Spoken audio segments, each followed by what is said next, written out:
Good morning, afternoon, and evening, everybody. I love you all. My name is miahtheking, and I used to run a dating service for chickens, but I was struggling to make hens meet. Thank you so much for checking out my small video. I really appreciate it, and I hope you'll stick around. If not for the funny jokes at the start of each video, then perhaps because I promise I can help you figure out if you need a game in 10 minutes or less. Now then, today we're taking a look at a game just released on Steam called Into the Dead: Our Darkest Days, a side-scrolling zombie survival game that eerily reminds me of This War of Mine. Developed by Pickpock and published by Pickpock and Boltray Games. Released in Early Access and selling for $25. And if you hear anything weird in the background, that's my cat. She decided to get wild today. Now, it may look like This War of Mine, but what is it really? Well, let's stick around and find out. So, I'm just going to call this game Into the Dead for short. Now, Into the Dead is... well, it's kind of exactly like I just said. Have you ever played This War of Mine? Yeah, it's that, but with zombies this time. No joke, from the gameplay style, the mechanics, and even the damn user interface. But in case you haven't played that game, then let me sum it up for you. Basically, you play as a group of survivors in an isolated city in some random country when a tragedy strikes. In this game, it's the zombie apocalypse. Anyway, now you have to scavenge dangerous areas with a desperate need for patience from the player, because you aren't really supposed to fight in this game, more sneak around and steal or scavenge. Then you come back home and use the things that you pilfered to upgrade your base and hopefully keep your survivors alive long enough for one of two goals. In the other game, it was just to survive long enough to outlast the war. In this game, it's survive long enough to escape the inescapable quarantine zone, because screw risking the virus getting out, am I right? It was just, everybody for themselves, save yourself first.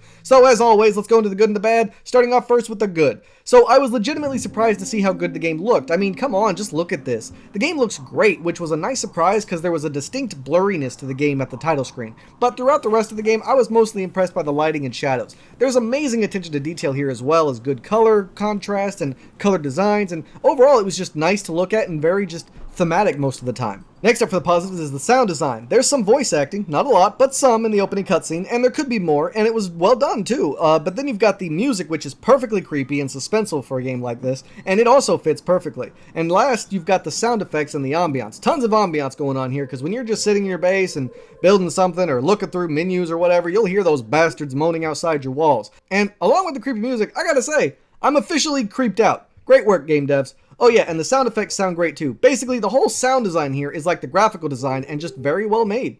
Next up for the positives is the gameplay. I mean, it's almost exactly like This War of Mine, so I suppose that's a given, but in this game it's a bit different. Here you have two phases, day and night. You have to assign your survivors to do something for a phase and then end your turn, basically. So for instance, you tell this guy to cook, you tell that guy to repair the barricades, which take damage every phase from the zombies attacking them, and have this guy go out and scavenge. Then you end your turn and take the place of the guy doing the scavenging. And once you get here, you'll have to sneak around through dangerous areas and scavenge for shit. You can stealth kill zombies, but be careful because your weapons can break. Remember, this isn't a game about combat, it's about survival. So combat isn't its strong suit. In fact, it should be your last resort. The combat isn't impossible, however. I gotta say, I do like that. You have a dodge mechanic and an instant kill attack if you manage to knock a zombie on their ass. It takes some learning and some training, but eventually a one-on-one with a zombie won't be such a big deal, which is very nice, and it's very different from This War of Mine.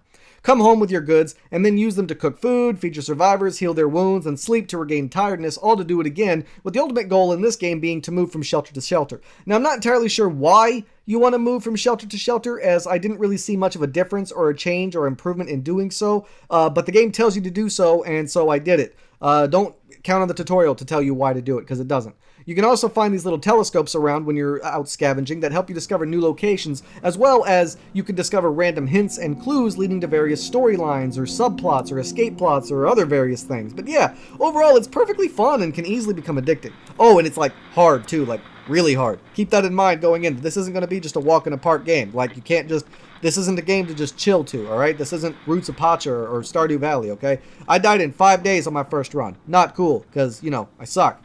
Next up for the pros is the price tag and user interface. The UI is clean, stable, makes sense, and is easy to navigate, as well as being easy to understand. The price tag is phenomenal. When you look at the graphics, the sound, the voice acting, the gameplay, the replayability, the length of play, and so on, that price tag is freaking awesome. It's not even perfectly priced, it's cheap. So that's great. But that's all I got to say positively about the game. Now on to the negatives. But before that, do me a favor and hit that subscribe button. I'm trying really hard to get to 5,000 subs, and I'm so close. So help me reach that finish line, all right? And also, make sure you like and leave a comment, because those actually help with the stability and growth of my channel, believe it or not. So even if it doesn't seem like you're making a difference, you really actually are. And hit that bell, too. It lets you know when I put out new content, and I'm always out here trying hard to help you save some money, which I can't do if you don't see my content in time. So hit that bell and stay informed. Okay, now on to the negatives. So the first negative for me that literally smacked me in the face was the stability. I ran into a bunch of random bugs and glitches while playing the game, but luckily most of these are forgivable as it's, a game in early access, so most of them I can forgive because it's clearly not done. But what I cannot forgive is the combat being glitchy. That is inexcusable because it can mean the end of a 30-day survival slog, all due to poor game stability. As you saw in this clip, or are currently seeing in this clip, my dude, despite being right next to the zombie, missed 2 or 3 of his hits when he definitely shouldn't have. This resulted in his death, unfortunately, which kind of screwed me over. Throughout the video, I'm going to try to show it, but there are messed up zombie effects. I don't really know the technical term for what it's called, but basically the image of the zombies was stuttering, stretching, and messed up when you're peeking through doors. And then sometimes things just didn't work, like when I tell them to, like the buttons just aren't working, I guess, maybe. So the game is pretty unstable in its inner workings, but so far, hasn't really crashed or froze on me. Okay, well, it did freeze once, but it recovered from that freeze. But basically, it's definitely buggy and rough around the edges, but so far, nothing really game-breaking except for that combat glitch. That needs to be fixed.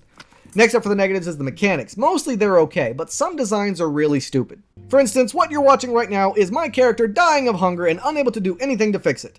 Apparently, whenever one of these game devs get hungry, they just completely lose the ability to do anything, and they'll lay there motionless until someone comes in to spoon feed them, because they honestly think that it's realistic that a person who's starving won't be able to do anything to fix their starvation other than sleep. When your character is hungry enough, you can't have them do anything. They won't do anything, not a damn thing. They can't cook, they can't build a cooking station, can't repair defenses, can't do anything. Clearly the devs have never been pushed to the breaking point, because I can tell you right now from experience, I don't care how hungry I am, I'm not letting those suckers get into my house. I will do what needs to be done. Rather exhaust myself to the point of passing out than be eaten alive, alright? That's my personal opinion. In the game, I didn't have food or a cooking station and was desperately trying to build one, and my character wouldn't do anything because they were hungry. So guess what? They died of hunger! Obviously! Really stupid, and that needs to be fixed immediately. I don't understand why they thought that might be a good idea. But then again, it could have been a bug, but it didn't feel like a bug. And last but not least, for the negatives is the tutorial. Or rather, I should say, what tutorial? Because their tutorial consists of go here, attack, you can jump over this, and you can build things. Good luck. I mean, it didn't teach me hardly anything. It's one of those god-awful tutorials where they tell you to do something but not how or why. Lasts maybe 5 minutes and it's pretty bare bones with not really any information, not really teaching you anything. Don't get me wrong, anyone who's played this War of Mine will kind of figure out what to do fairly easy, but what about the rest of the people out there who've never touched a game like that? So it just shows laziness, and it's pretty inexcusable at this point. Give us a better tutorial, game devs. There's people out there who would have no idea what to do or what to expect. There's no tooltips in the game, so you can't even see what something is when you're in a crafting menu. So there's just stuff like that that needs to be added in and needs to be fixed. But those are really the only things big enough or bad enough that I felt worth mentioning in the negatives. What are my final thoughts? I think the game is pretty damn great overall, to be honest. I think it's got great addictive gameplay, great graphical design, great sound design, and just overall, it's really well put together. Now, it is early access, so it's going to be incomplete, it's going to be lacking in some areas, lacking in content, buggy in some areas, and it definitely needs some work. But for what's there currently, for $25, and for the promise of more content and stable gameplay, I think this is a really safe investment, and I think it's a really great game, and overall, yeah, I just think it's worth taking a chance on. So yes, I absolutely recommend the game. Everyone out here who sees this video should go out and try it. I thought it was a lot of fun as well as really challenging. All right, everybody? All right, so that's all the time I got. Go buy it and support these guys. Thank you so much for watching the video, with a very special thanks to those of you who stuck around to the end. If you have any questions or concerns, please let me know in the comments down below. Don't forget to like, share, and subscribe, and I can't wait to see you all again on my next adventure. So until then, I bid you all farewell.